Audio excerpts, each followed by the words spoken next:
Imagine, if you will, a land emerging from the vast expanse of the Pacific Ocean, a place where identity would be forged not once, but many times over, shaped by waves of arrival, by mountains and forests, by the meeting of worlds. Long before this land had the name New Zealand, before it was called Aotearoa, it existed in a profound silence, waiting. And then, sometime between 1250 and 1300 CE, came the first great journey. Polynesian navigators, reading stars and ocean swells with an intimacy we can barely fathom today, arrived in their waka, ocean-going canoes that had traveled over 2,000 miles of open Pacific. These were the ancestors of Maori, and they brought with them not just people, but an entire worldview, a way of understanding connection between land, sea, and spirit. For centuries, Maori culture developed in isolation, creating something entirely unique. The concept of tangata wenua, people of the land, became fundamental to identity here. This wasn't simply about living on the land, but being of it, woven into it through wakapapa, through genealogy that connected every person to their ancestors, to their mountains, their rivers. Identity was never individual in the way Europeans would later understand it. It was collective, layered, bound up in iwi and hapu, tribes and sub-tribes, each with their own histories, their own traditions, their own precious dauno, treasures both physical and intangible. Then, in 1642, a Dutch explorer named Abel Tasman became the first European to sight these islands. He never set foot on shore. A violent encounter with Maori in Golden Bay saw to that, and he sailed away, leaving behind only a name on European maps, New Zealand, after a province in the Netherlands. For over a century afterward, the islands returned to their isolation, continuing to evolve their own identity, untouched by European influence. It wasn't until 1769 that the next wave arrived, when James Cook circumnavigated and mapped the islands with remarkable accuracy. Cook's voyages opened a door that would never close again. European and American ships began arriving, whalers, sealers, traders, and with them came new goods, new diseases, new ideas.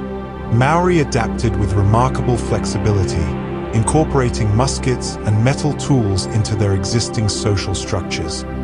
But the foundations of their identity remained strong, rooted in ancestral knowledge and connection to place. By the early 1800s, something complex was beginning to happen along the coasts. Small European settlements emerged, and a new kind of person began to appear. Children of Maori and European parents, living between worlds. These communities existed in a fascinating state of cultural negotiation, where Maori remained the dominant culture and European settlers often adopted Maori customs, learned Te Reo Maori, and married into Maori families. This wasn't yet a New Zealand identity, it was something more fluid, more uncertain, a borderland where different ways of being coexisted and sometimes merged. The British government, watching this unregulated contact with growing concern, eventually decided to act.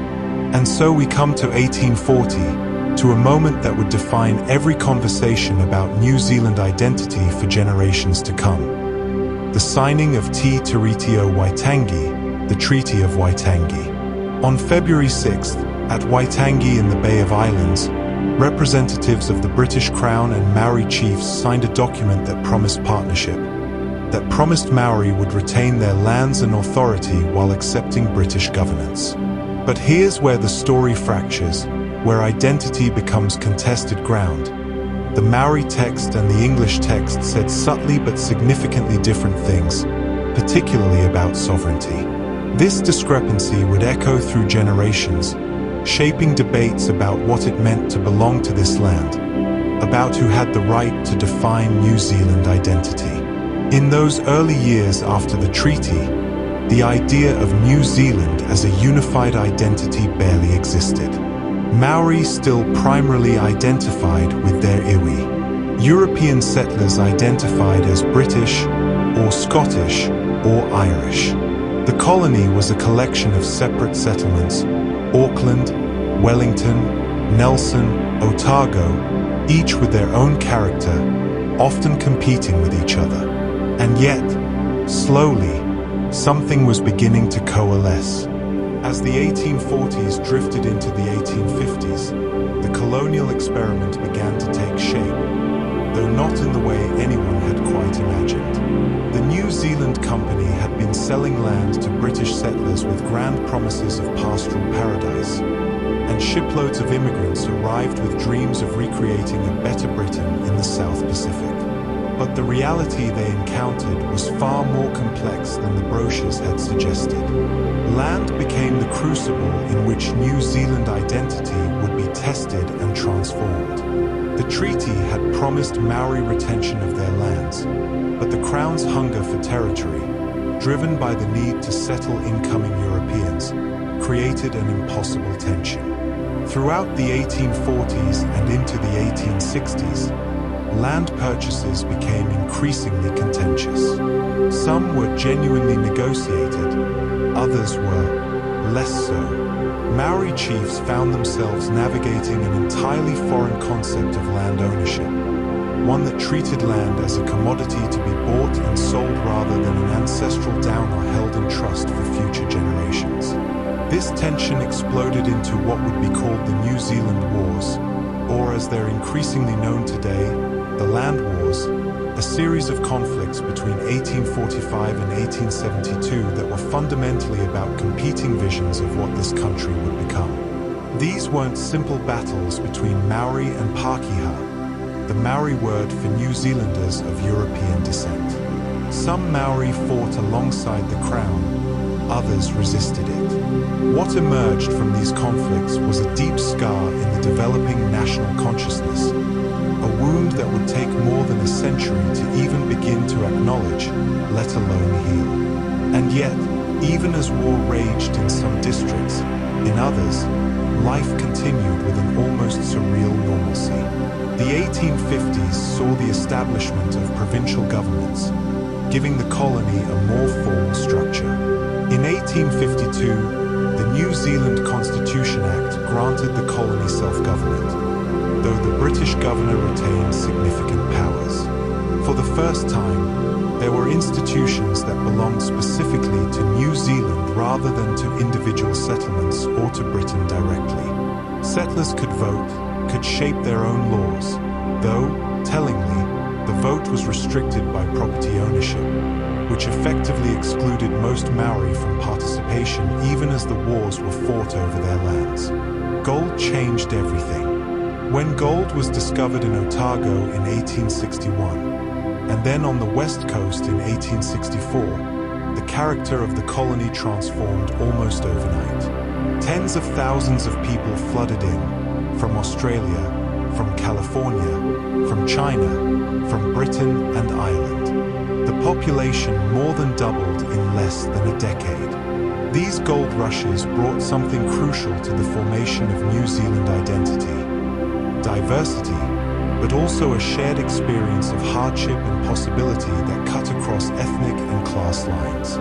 In the muddy goldfields, a banker's son from England might work alongside a Cantonese miner and an Irish labourer, all equally covered in dirt, all equally hoping for fortune. The Chinese miners, in particular, represented New Zealand's first significant non-European, non-Maori immigration. By the late 1860s, there were thousands of Chinese men working the goldfields, and their presence sparked the colony's first real debates about racial identity and belonging. Who was a New Zealander? Could someone from China become one? The answers that emerged were troubled and troubling. By 1881, restrictive legislation would begin targeting Chinese immigration, revealing how the developing national identity was already drawing boundaries around itself. But something else was happening too, something quieter but no less significant. In the settlements, in the towns growing up around the goldfields and the sheep stations, a distinct culture was beginning to emerge. The children born here in the 1850s and 60s, whether Maori or Pākehā, were the first generation who knew no other home. They spoke with different accents than their parents. They told different stories. They began to develop loyalties not to Britain or to iwi alone, but to this specific place, with its peculiar light, its impossible mountains, its sprawling distances. The 1870s brought Julius Fogel, a politician whose ambitious vision would reshape the colony's infrastructure and, inadvertently, its identity. Fogel's grand scheme involved massive government borrowing to fund railways, roads, and telegraph lines that would stitch the scattered settlements together. Between 1870 and 1880, hundreds of miles of railway were laid, and for the first time, New Zealanders could travel relatively easily from one end of the colony to the other. Communication became faster. Markets became connected. The provincial identities, the sense of being primarily an Otago person or an Auckland person, began, slowly, to blur into something larger. And with this infrastructure came more immigrants, deliberately recruited by Fogel's government. Another 100,000 people arrived in the 1870s, settling not just the coasts but pushing inland, into the forests, onto the plains. The land itself was being transformed. Vast tracts of native bush fell to axe and fire, replaced by pasture for sheep. This transformation was both practical and symbolic. The colony was quite literally remaking the landscape to reflect European agricultural ideals, creating a Britain of the South in physical form. Yet even as this European vision was being imposed on the land, something unexpected was happening. The isolation, land that slumbered Britain, the unique challenges of this environment. These were creating people who were neither quite British nor entirely something new, but suspended in between, searching for a way to articulate what they were becoming. But to a land that slumbered in splendid isolation, as the 1880s cradled by the breath, New Zealand stood at a curious crossroads. It was no longer a raw frontier, neither was it quite a settled nation. The colony had infrastructure now, institutions, a growing economy built on wool and gold, in splendid isolation, cradled by the breath of the Southern Ocean. Imagine a world adrift in deep time, where ancient whispers are carried on misty winds, and mountains rise not from continental clash. The 1880s and 90s would provide the beginnings of an answer, though not in the ways anyone expected. Welcome, traveler. Tonight in the Evolution series, we journey not across crowded continents, but to a land that slumbered in splendid isolation, cradled began to reshape its identity. Suddenly, New Zealand wasn't just producing wool. It could feed Britain with lamb and butter and cheese. The colony found its purpose in the imperial system. It would be Britain's farm, the pastoral paradise that kept the mother country fed. This role gave New Zealanders a sense of pride and importance, but it also locked the developing national identity into a particular relationship with Britain, one of dependence and deference that would take generations to untangle. Yet even as New Zealand embraced its role as Britain's agricultural servant, it was also pioneering something radically different. In the 1890s, under the Liberal government led by John Ballance and then Richard Seddon, New Zealand became a laboratory for social reform that caught the world's attention. In 1893, New Zealand became the first self-governing country in the world to grant women the right to vote, a momentous achievement driven by the tireless campaigning of Kate Shepherd and thousands of other women who collected signatures and lobbied Parliament. This wasn't just a political reform, it was a statement about what kind of society New Zealand aspired to be. The franchise for women represented something deeper in the evolving identity, a sense that here, in this distant corner of the world, people could experiment with new forms of social organization, could be more egalitarian, more democratic than the rigid class structures of Victorian Britain. The 1890s saw a flood of progressive legislation. Old age pensions, arbitration courts to settle labor disputes, land reforms designed to break up large estates and create small farms. New Zealand was building a reputation as a social laboratory, a place where the ideals of fairness and equality might actually be put in the into Evolution practice. series. But there was a journey profound not contradiction across crowded at the heart of continents, this progressive but to identity, one that would haunt the nation for over a century. Even as New Zealand congratulated itself on its egalitarianism, Maori were being systematically marginalized. The wars had ended, but their aftermath continued. Maori land ownership had declined precipitously. By 1892, Maori retained only about 11 million acres of the 66 million they had possessed in 1840. The Native Land Court, established in 1865, had facilitated massive land transfers through processes that were often confusing, coercive, or outright fraudulent. As Maori economic and political power diminished, so too did their presence in the emerging national narrative. There was a prevailing belief among many Pākehā in this era that Maori were a dying race, fading away as European civilization advanced. The Maori population had indeed declined drastically, from perhaps 80,000 to 100,000 at the time of Cook's arrival to a low point of around 42,000 by the 1890s, devastated by introduced diseases, land loss, and the disruption of traditional ways of life. This tragedy was often viewed through a lens of sad inevitability rather than as a consequence of specific policies and actions.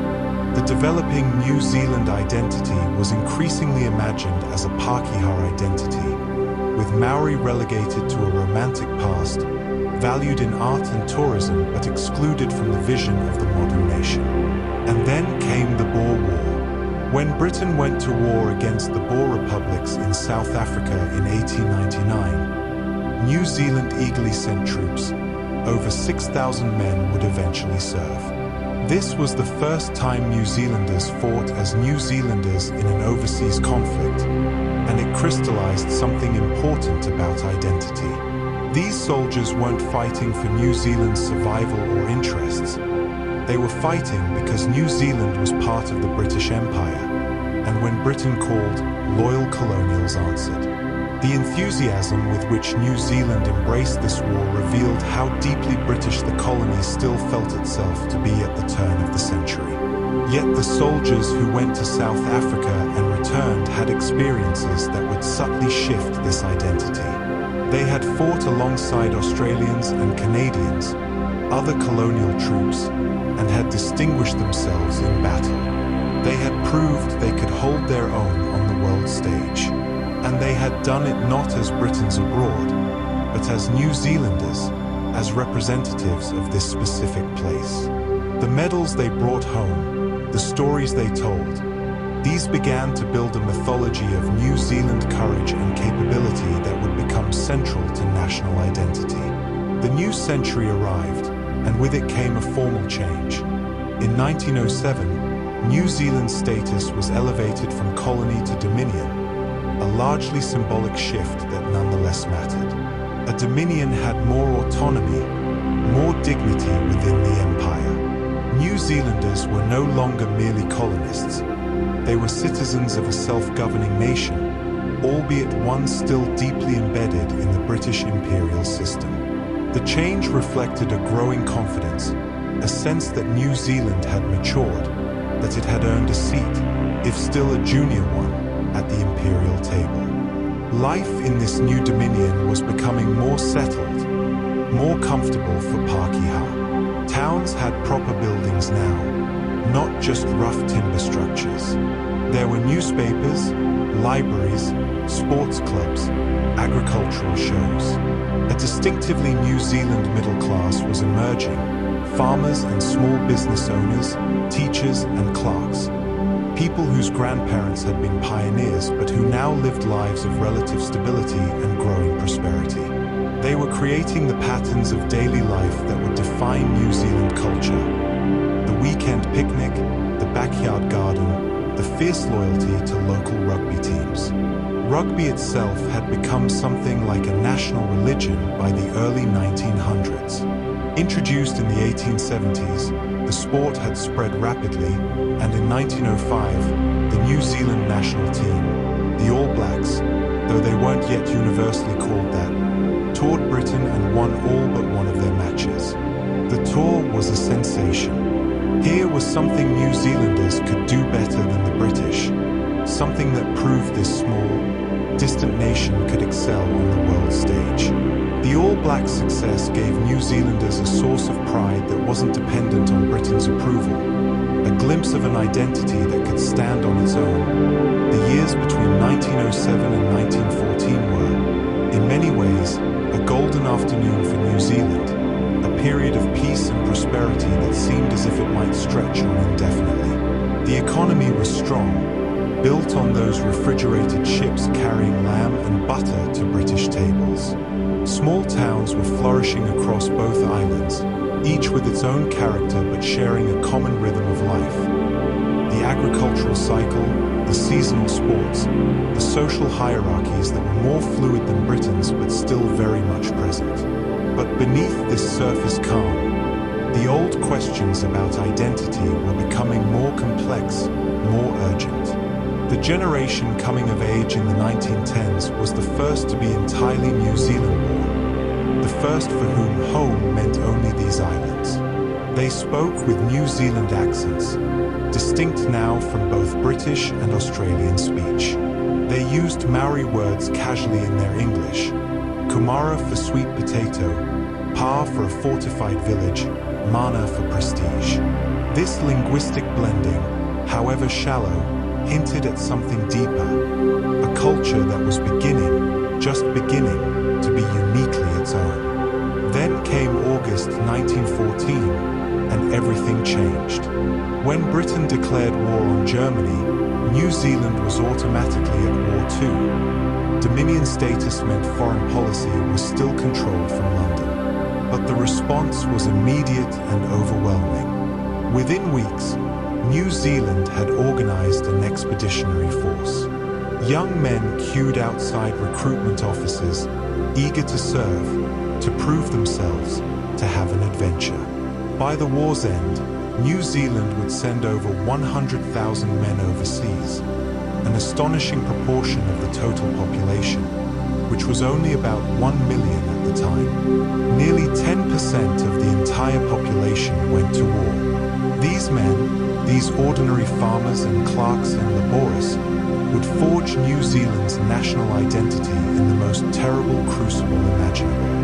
In 1915, New Zealand and Australian troops, the Anzacs, landed at Gallipoli in Turkey as part of a disastrous campaign to knock the Ottoman Empire out of the war. The landing on April 25th became a catastrophe almost immediately. Turkish defenders held the high ground, and the Anzacs were pinned down on narrow beaches and steep cliffs, suffering devastating casualties. Yet they fought with extraordinary courage, holding their positions for 8 months before the campaign was finally abandoned as a failure. Gallipoli was a military disaster, but it became the foundational myth of New Zealand and Australian national identity. April 25th, Anzac Day, would become the most sacred day in the New Zealand calendar, more significant than any other national holiday. The values celebrated on Anzac Day, courage, mateship, sacrifice, endurance in the face of impossible odds, these became the qualities New Zealanders told themselves defined their national character. It's a curious thing, a nation finding its identity not in victory but in shared suffering, in the courage of young men who died far from home for a cause that wasn't quite their own. After Gallipoli, New Zealand troops were sent to the Western Front in France and Belgium, where they would serve for the remainder of the war. The New Zealand division earned a formidable reputation. They were considered elite troops, used for some of the toughest assignments. But the cost was staggering. Of the 100,000 New Zealanders who served, More than 18,000 died and over 41,000 were wounded. In a country of only 1 million people, nearly every family lost someone or knew someone who had been lost. The war carved itself into the national psyche, creating a generation of grief that would shape politics, art, and society for decades. The men who came home were not the same men who had left. They had seen things that couldn't be spoken of, horrors that didn't fit into the comfortable world they'd left behind. And the New Zealand they returned to was changed as well. Women had taken on roles previously reserved for men, working in factories and offices, managing farms and businesses. The 1918 influenza pandemic, which killed more New Zealanders than the war itself, approximately 9,000 people, swept through just as the troops were returning, adding another layer of trauma and loss. Maori were particularly hard hit by the flu, and Maori communities suffered disproportionately, though this fact would be largely forgotten in the official narrative. In the 1920s, New Zealand tried to return to normalcy, but something fundamental had shifted. There was a new assertiveness, a sense that New Zealand had earned its place in the world through blood and sacrifice. In 1919, New Zealand became a founding member of the League of Nations, represented separately from Britain for the first time. This was a small step, but symbolically important. New Zealand had its own voice, however quiet, in international affairs.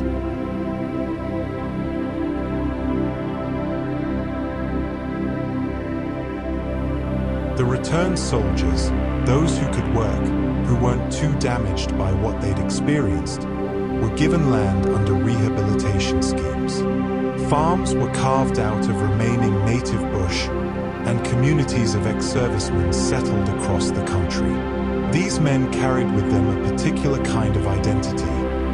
They were the ones who had served, who had proved New Zealand's worth on the world stage, and they expected recognition and reward for it. The RSA, the Returned Services Association, became a powerful institution in New Zealand life, present in every town, a constant reminder of the war and its centrality to national identity. But even as the Anzac legend was being constructed and celebrated, it was also being contested. Some began to question whether the enthusiasm for imperial wars had been wise, whether those 18,000 deaths had been land that slumbered. The Labour Party, growing in strength through the 1920s, carried with it a strand of anti-militarism and a focus on social issues at home rather than imperial adventures abroad. And Maori, who had also served with distinction, but to a land that slumbered in splendid isolation, found themselves cradled by the breath of the emerging Anzac narrative, their contributions minimized or forgotten in a story that was increasingly told as a Pākehā story. The 1920s brought other changes too. The economy, so dependent on British markets, in splendid isolation, cradled by the breath of the Southern Ocean.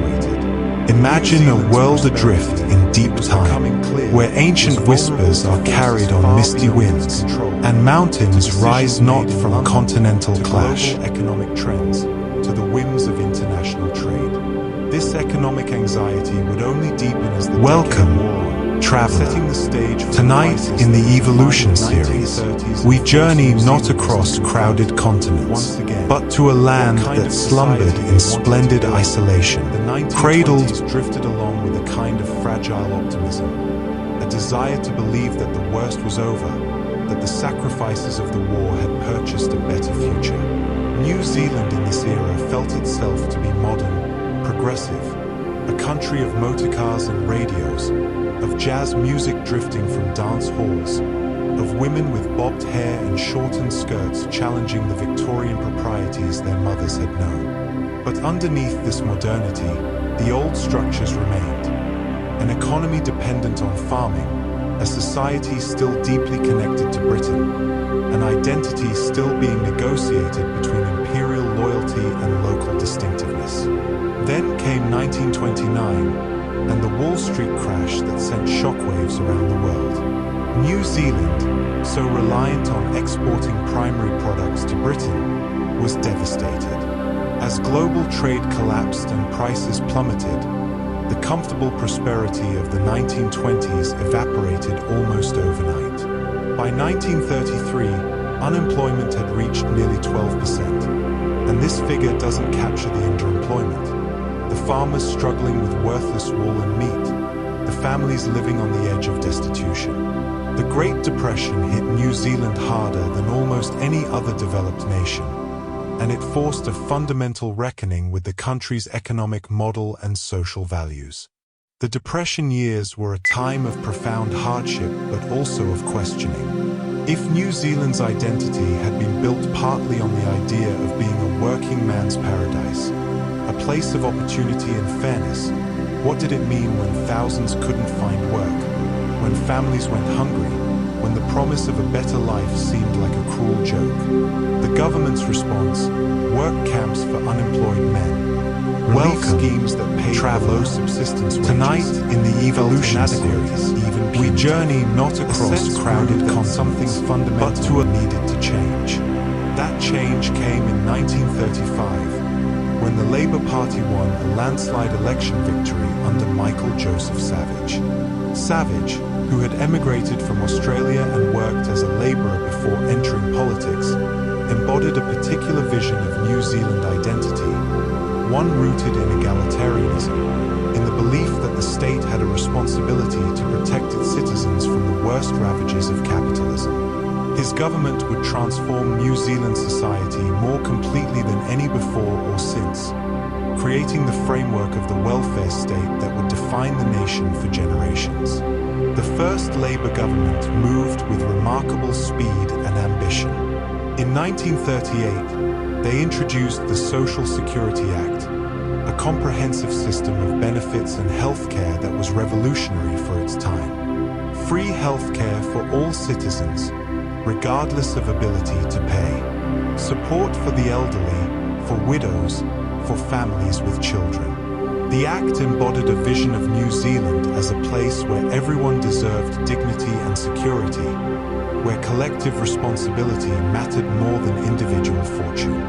This wasn't just policy, it was a statement about national values, about what kind of society New Zealanders wanted to be. Savage became something more than a politician. He became almost a secular saint in the national mythology. His image appeared in thousands of homes, that famous photograph of him, looking gentle and grandfatherly, hung on living room walls across the country. When he died in 1940, still in office, hundreds of thousands lined the streets for his funeral procession. His death was mourned as a national tragedy. The welfare state he created became inseparable from New Zealand identity. The idea that this was a country that looked after its people, that cared for the vulnerable, that believed in fairness. But even as New Zealand was building this progressive domestic identity, the world was sliding toward war again. In 1939, when Britain declared war on Nazi Germany, New Zealand once again found itself automatically at war. Prime Minister Michael Joseph Savage famously declared, "Where Britain goes, we go. Where she stands, we stand." It was a statement of absolute loyalty, and it reflected how most New Zealanders still felt, that their fate was bound up with Britain's, that defending Britain was defending home. Yet the Second World War would be different from the first in crucial ways. New Zealand would send around 140,000 men and women into military service, an even larger proportion of the population than in the First World War. But this time, the threat felt more immediate, more existential. When Japan entered the war in 1941 and swept through the Pacific, New Zealand suddenly faced the real possibility of invasion. The war wasn't just happening on distant European battlefields, it was coming closer to home. The threat of Japanese invasion forced New Zealanders to confront an uncomfortable truth. Britain might not be able to protect them. British forces were stretched thin, fighting in Europe and North Africa, When Singapore fell to the Japanese in 1942, that supposedly impregnable fortress, the key to Britain's Pacific defense, it sent a shock through New Zealand. The country turned to the United States for protection, welcoming American troops who arrived by the tens of thousands, building bases, preparing to defend the Pacific. This shift, from relying on Britain to relying on America, would have profound implications for New Zealand's identity and foreign policy in the decades to come. New Zealanders served with distinction across multiple theatres of war. The 2nd New Zealand Division fought in Greece, Crete, North Africa, and Italy, earning a reputation as one of the finest fighting formations in the British Commonwealth. The Battle of El Alamein in 1942, when New Zealand troops played a crucial role in the first major Allied victory against the Germans, became another foundational moment in the national story, proof again of New Zealand courage and capability.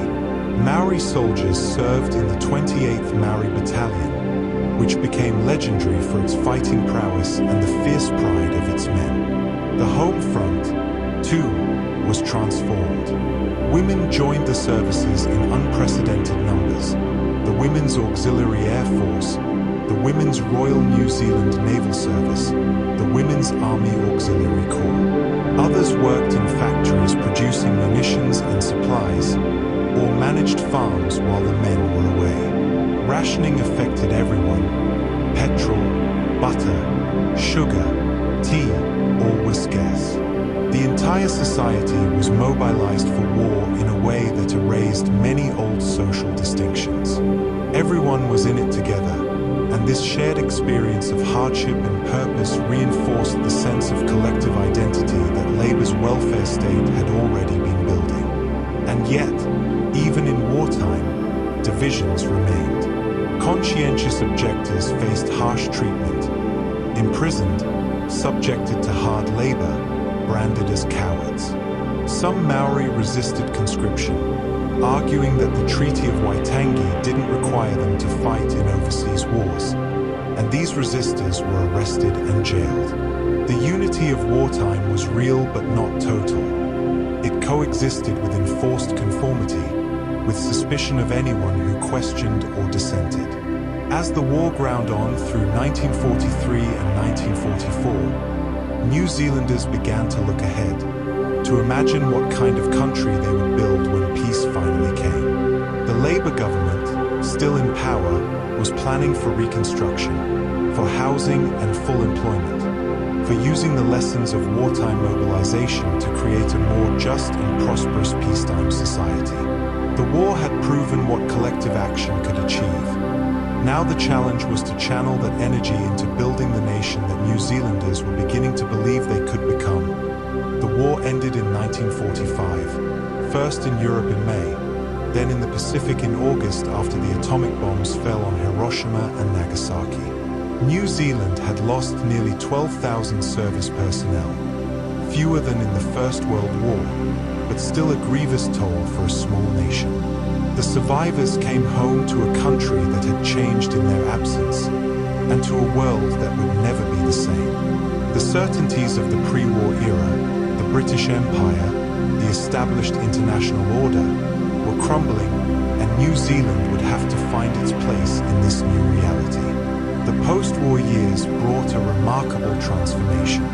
The National Party, which had one government in 1949, largely maintained Labour's welfare state while presiding over an era of unprecedented prosperity. New Zealand's economy boomed through the 1950s and early 1960s, driven by high prices for wool and meat, by Britain's hunger for New Zealand's agricultural products. This was the era when New Zealand achieved, for a brief shining moment, one of the highest standards of living in the world. The dream of a working person's paradise seemed, finally, to have been realized. This prosperity manifested in visible, tangible ways. The 1950s saw massive state housing programs, whole suburbs of new homes built for working families, solid weatherboard houses with gardens front and back, the embodiment of the suburban dream. By 1960, New Zealand had one of the highest rates of home ownership in the world, at around 69%. Owning your own home, with its quarter-acre section, became central to the New Zealand identity, a symbol of security, of having made it, of being part of the prosperous mainstream. But prosperity brought its own kind of conformity. The 1950s New Zealand was, in many ways, deeply conservative, a society that valued respectability, that enforced strict social norms, that viewed difference with suspicion. The 6 o'clock swill, pubs forced to close at 6 p.m., a hangover from wartime regulations, meant men rushed from work to drink as much as possible before closing time, creating a culture of binge drinking rather than social drinking. Homosexuality was illegal. Divorce was difficult and shameful.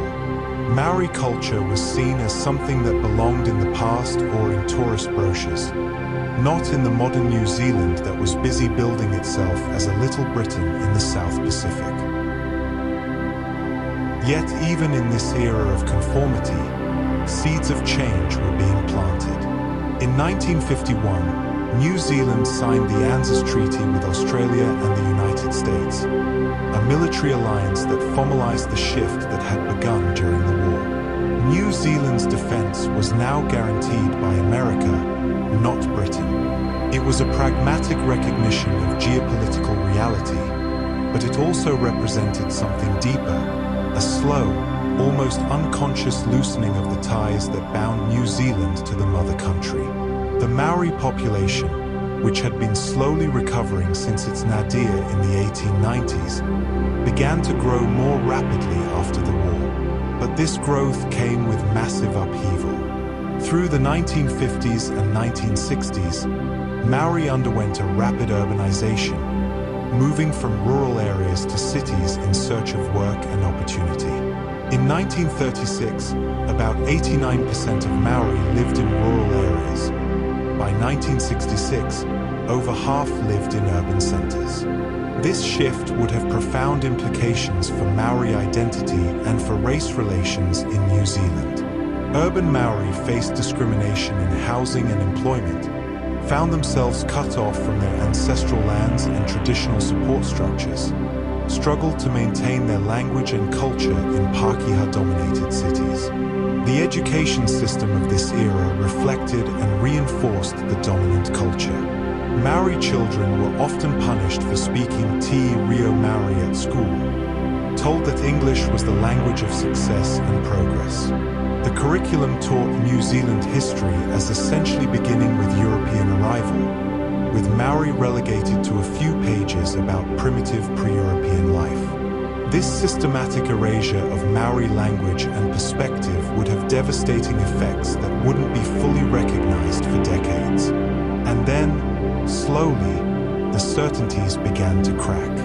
In 1961, the first direct challenge to New Zealand's comfortable racial narrative came with the Hun Report, a government study that documented the significant disadvantages faced by Maori in education, health, housing, and employment. The report's findings were sobering. Maori died younger, earned less, lived in worse housing, achieved lower educational outcomes. The report sparked to a land that slumbered in splendid isolation, cradled by the breath of the southern. Though the solutions proposed, integration and assimilation, still assumed that Maori should essentially become brown Pākehā rather than maintaining their distinct identity. The world was changing rapidly in the 1960s, but in splendid isolation, cradled by the breath of the Southern Ocean. Imagine a world adrift in deep time, where ancient whispers are carried on misty winds, and mountains rise not from continental clash. Sweeping through Western societies. Young New Zealanders, the first generation to grow up on television, traveler. Tonight in the Evolution series, we journey not across crowded continents, but to a land that slumbered in splendid isolation, cradled as profoundly as their parents' generation had. Britain's decision to join the European Economic Community, which it finally did in 1973, represented an earthquake for New Zealand identity. Britain had been negotiating entry since the early 1960s, and each step toward Europe felt like a betrayal to many New Zealanders. Britain was New Zealand's largest trading partner.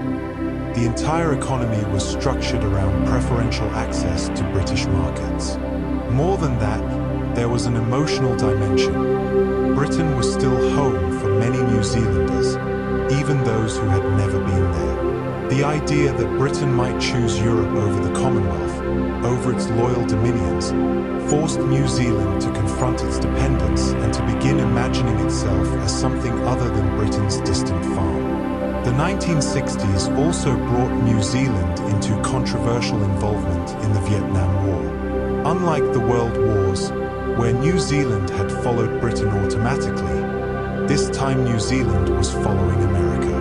Combat troops were sent to Vietnam in 1965, and at the war's peak, New Zealand had around 550 soldiers serving there. The war was divisive in a way previous wars hadn't been. There were protests, questions about whether this was New Zealand's fight, anger at young men being conscripted through a ballot system to fight in a distant jungle conflict.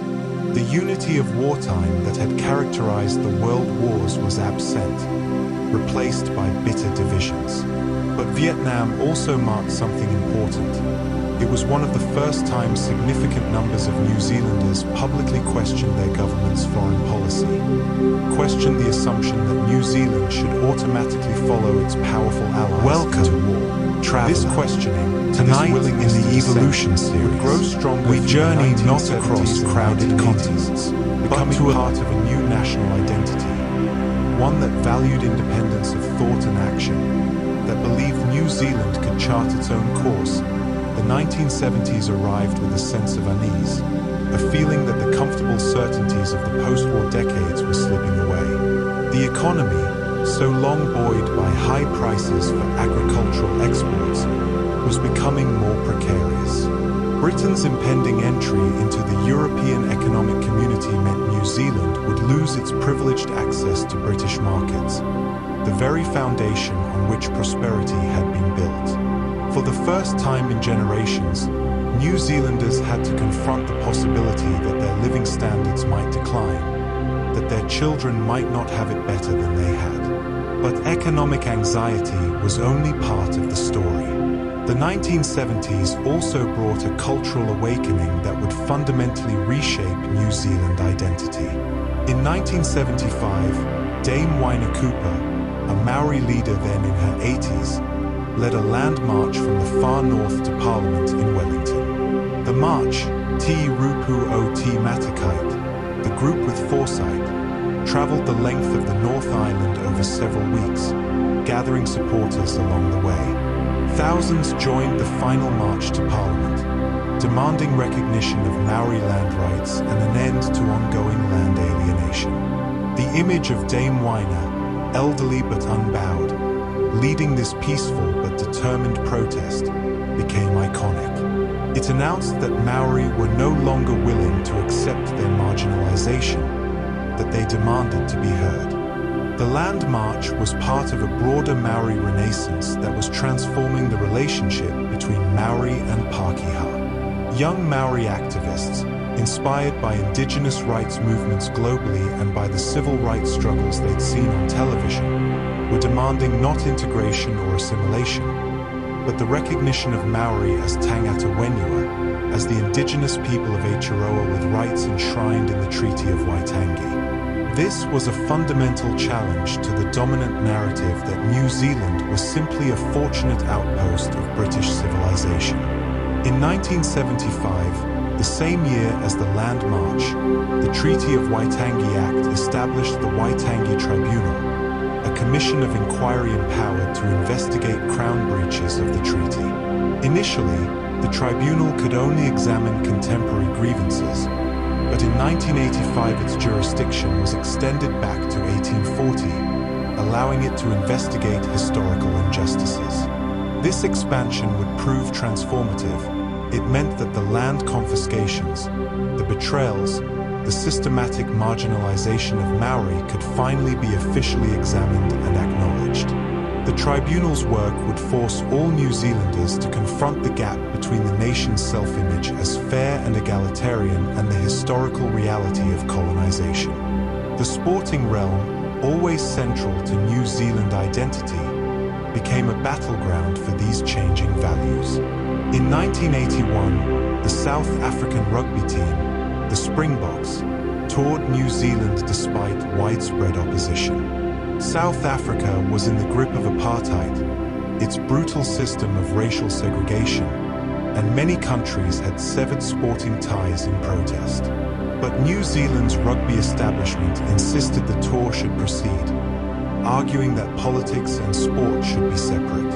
The tour became one of the most divisive events in New Zealand history. Protests erupted across the country, with thousands marching against the tour. Police clashed violently with demonstrators. Matches were disrupted.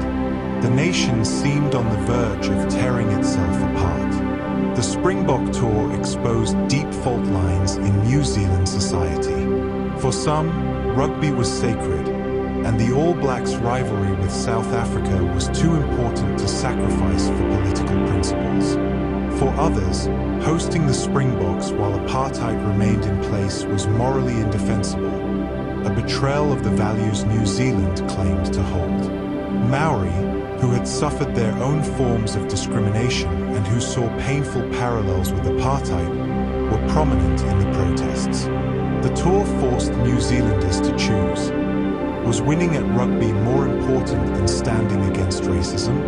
Different answers to that question revealed different visions of what New Zealand should be. In the aftermath of the tour, something shifted. Many New Zealanders felt shame at what had happened, at the violence, at the image presented to the world. The government that had allowed the tour was voted out in 1984, replaced by a Labour government that immediately declared New Zealand nuclear-free. This policy, refusing to allow nuclear-powered or nuclear-armed ships into New Zealand waters, became a defining feature of New Zealand identity. It was a declaration of independence, particularly from the United States, which suspended its ANZUS obligations to New Zealand in response. New Zealand was willing to stand alone, to sacrifice its security alliance for a principle it believed in. The nuclear-free policy was immensely popular domestically, uniting New Zealanders across political divides. It represented something deeply felt, that New Zealand was a small, peaceful nation that could chart its own course, that didn't have to simply follow the great powers. Prime Minister David Langer's famous 1985 Oxford Union debate, where he eloquently defended New Zealand's nuclear-free stance, became a moment of national pride. Here was New Zealand standing up to superpowers, arguing for a different way, and doing so with intelligence and conviction.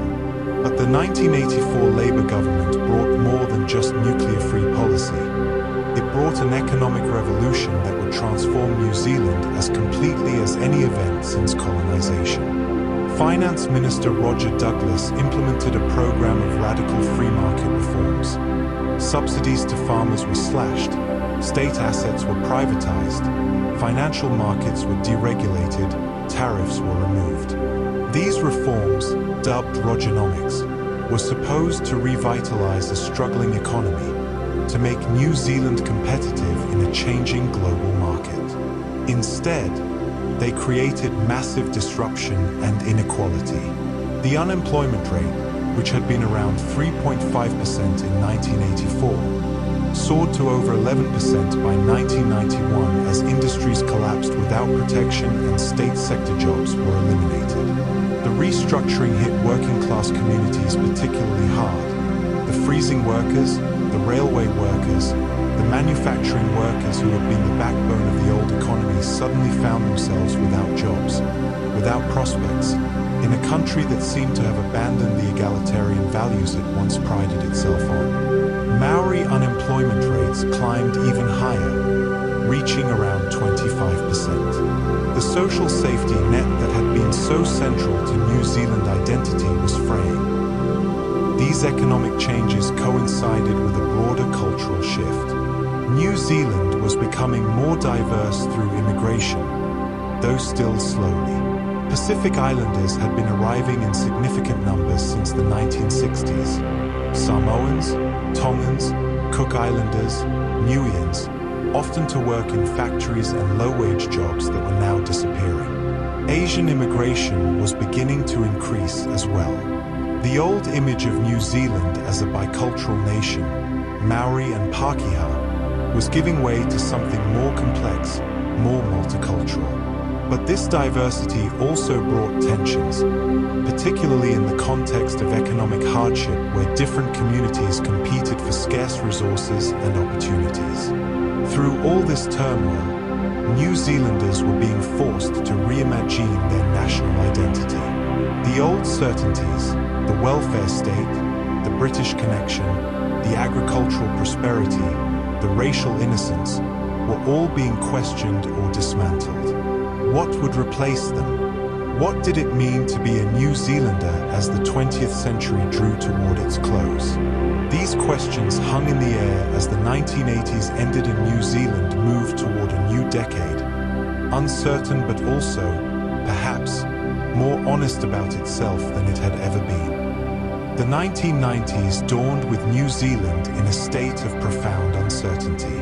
The economic restructuring of the 1980s had shattered the old social contract, leaving communities fractured and families struggling.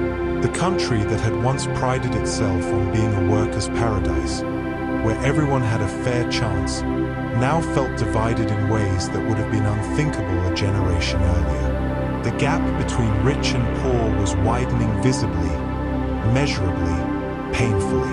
In 1993, New Zealanders voted in a referendum to change their electoral system from first past the post to mixed member proportional representation, MMP.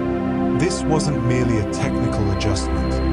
It was a cry for change, a rejection of the way politics had been done. Under the old system, two major parties had alternated in power, each implementing radical reforms without broad consensus. MMP, borrowed from Germany, would force coalition governments, require negotiation and compromise. New Zealanders were saying they wanted politics to be more representative, more reflective of the country's actual diversity of opinion. The first MMP election was held in 1996, and New Zealand would never have a single-party government again. MMP had unexpected consequences for Maori political representation. The system included dedicated Maori electoral seats, and smaller parties could now win representation with relatively modest vote shares.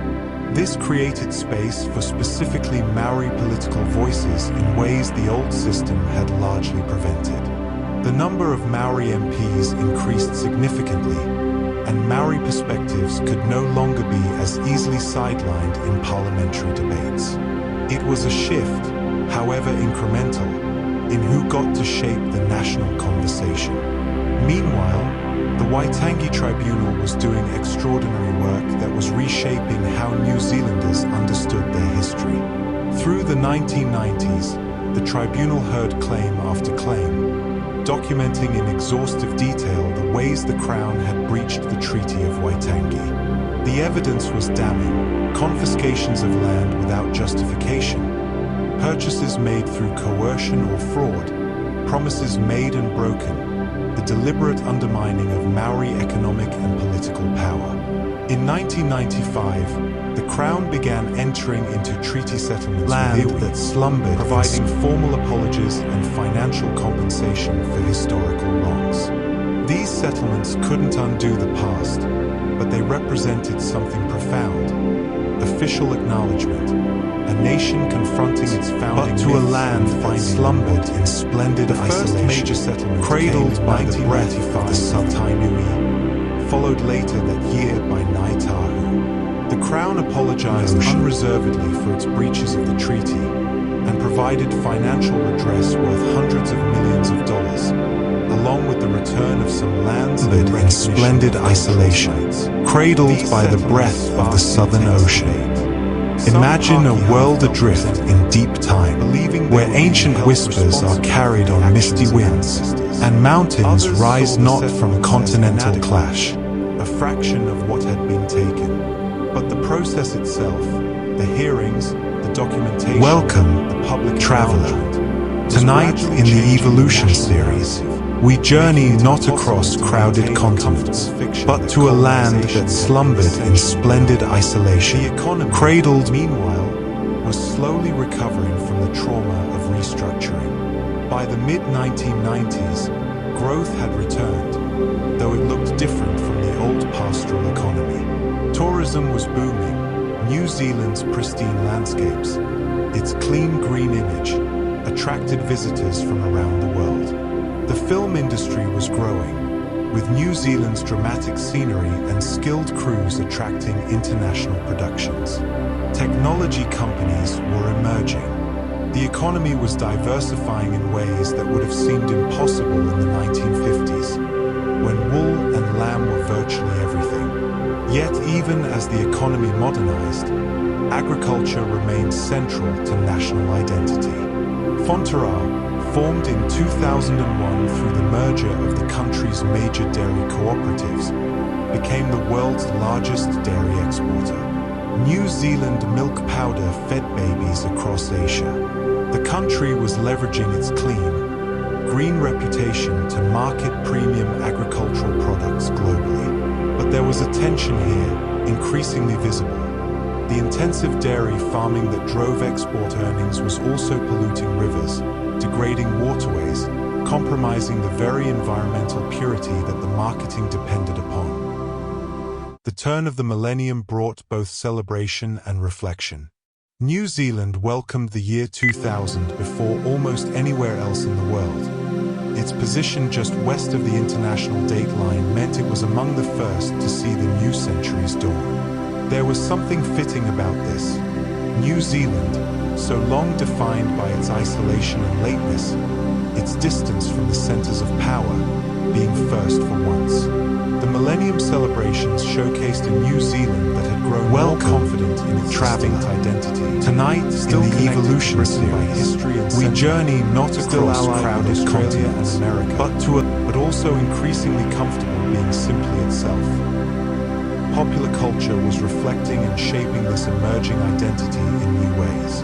The film industry, in particular, became a source of enormous national pride. When Peter Jackson's Lord of the Rings trilogy was filmed entirely in New Zealand between 1999 and 2000, it represented something more than just a film production.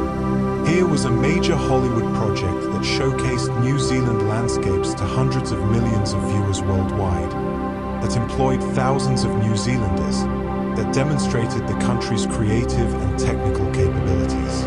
The film's eventual success, they would win multiple Academy Awards, gave New Zealanders something they'd rarely had: global cultural relevance. The Lord of the Rings phenomenon also revealed something about how New Zealand saw itself and wanted to be seen. The films emphasized sweeping natural landscapes, unspoiled wilderness, a kind of timeless beauty that felt remote from modern urban life. Tourism operators quickly branded New Zealand as Middle Earth, capitalizing on the association. There was pride in this, but also a question. Was New Zealand content to be seen primarily as a beautiful backdrop, a pristine destination? Or did it aspire to something more, to be recognized for its ideas, its innovations, its people rather than just its scenery? Technology was beginning to answer that question in unexpected ways. New Zealand's geographic isolation, once a disadvantage, mattered less in an internet-connected world. Tech entrepreneurs were building companies that could serve global markets from Auckland or Wellington. The creative industries, design, animation, software development, were thriving. Young New Zealanders were increasingly likely to see their future in these knowledge industries rather than in farming or manufacturing. This shift was changing what it meant to be a New Zealander, creating identities less rooted in physical landscape and more in digital connections. But even as New Zealand embraced these modern industries and global connections, it remained haunted by unresolved questions about identity and belonging. Who was a New Zealander? What bound this diverse nation together? The old answers, British heritage, agricultural prosperity, the Anzac legend, still resonated but felt incomplete, inadequate for a country that was becoming steadily more multicultural, more urban, more connected to Asia and the Pacific than to Europe. The 21st century would require new stories, new ways of understanding what it meant to belong to these islands at the bottom of the world. And so, the story continues, not with an end, but with a long, slow breath. The identity of these isles is not a carved monument, but a living mist shaped by ancient peaks, carried by ocean currents, and whispered in the rustle of the silver fern. It is found in the stillness after the Tui's song, and in the warm glow of a shared hearth under southern stars. The land of the long white cloud dreams on, forever evolving, forever remembering. Take this peace with you, and may your own journey be gentle.